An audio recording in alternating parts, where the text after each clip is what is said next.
இன்னைக்கு எபிசோட்ல முத்து அவனோட கார்ல அரசியல்வாதியவும் அவரோட ஃப்ரெண்டையும் பார்ல டிராப் பண்றான். அவங்க முத்துவையும் குடிக்க கூப்பிடுறாங்க. ஆனா முத்து நான் குடிக்க மாட்டேன்னு சொல்லிட்டு இங்கேயே வெயிட் பண்ணி உங்களை கூட்டிட்டு போறேன்னு சொல்றான். ஸ்ருதி ரவி ஹோட்டலுக்கு வந்து ரவி கிட்ட நம்ம உடனே குழந்தை பெத்துக்கலாம்னு சொல்றா.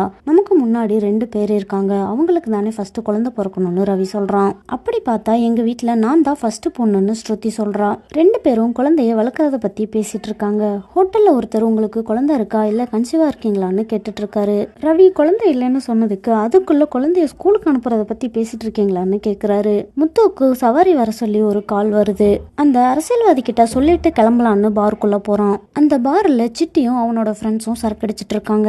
அந்த அரசியல்வாதியும் முத்துவை குடிக்க சொல்லி கம்பல் பண்றாரு. ஆனா முத்து எனக்கு சவாரி வந்திருக்கு நான் கிளம்புறேன்னு சொல்றான். அந்த அரசியல்வாதியும் சைட் டிஷ் ஆவது சாப்பிட்டு பொண்ணு கொடுக்கறாரு. முத்து அந்த அரசியல்வாதிக்கு சரக்கு ஊத்தி கொடுக்கறதையும் அவன் சைட் டிஷ் சாப்பிட்றதையும் சிட்டி வீடியோ எடுத்துட்டு இருக்கான். மீனா மேல இருக்க கோவத்துல முத்துவை பழி வாங்குறதுக்காக அந்த வீடியோவை எடிட் பண்ணி அனுப்பிட்டான். எல்லாருமே அந்த வீடியோவை பார்த்து முத்துவை திட்டிட்டு இருக்காங்க. மீனா அவங்க வீட்டுல அவ அம்மாவோட பேசிட்டு இருக்கா. சத்யா புது போன் வச்சிருக்கிறத பார்த்து மீனா இந்த போன் எப்படி உனக்கு வந்ததுன்னு கேக்குறா. சத்யாவும் நான் சம்பாதிச்ச காசுல வாங்கினேன்னு சொல்றான். 25,000 பணம் கட்டிருக்கேன், இஎம்ஐயும் சீக்கிரம் முடிச்சிடுவேன்னு சொல்றான். மீனாவும் சிட்டி கூட வேலைக்கு போகாதுன்னு சொன்னா கேட்க மாட்டேன்னு திட்டிட்டு இருக்கா. அவன் கூட சேர்ந்தா பெரிய பிரச்சனை தான் உனக்கும் வரும்னு சொல்றா. நீ நல்லா படிச்சு டிகிரி வாங்குறது தான் எங்க எல்லோரோட ஆசையும்னு சொல்றா. மீனா சத்யா கிட்ட நீ படிப்பை முடிச்சுட்டு நல்ல வேலைக்கு போனா நீ ஆசைப்பட்டதெல்லாம் வாங்கலான்னு சொல்றா. ஆனா சத்யா நான் இப்பயே ஆசைப்பட்டதெல்லாம் வாங்கிட்டு தான் இருக்கேன்னு சொல்றான். இவனாலதான் மாமாவும் வீட்டுக்கே வர்றதில்லைன்னு சீதா சத்யாவை திட்டிட்டு இருக்கா.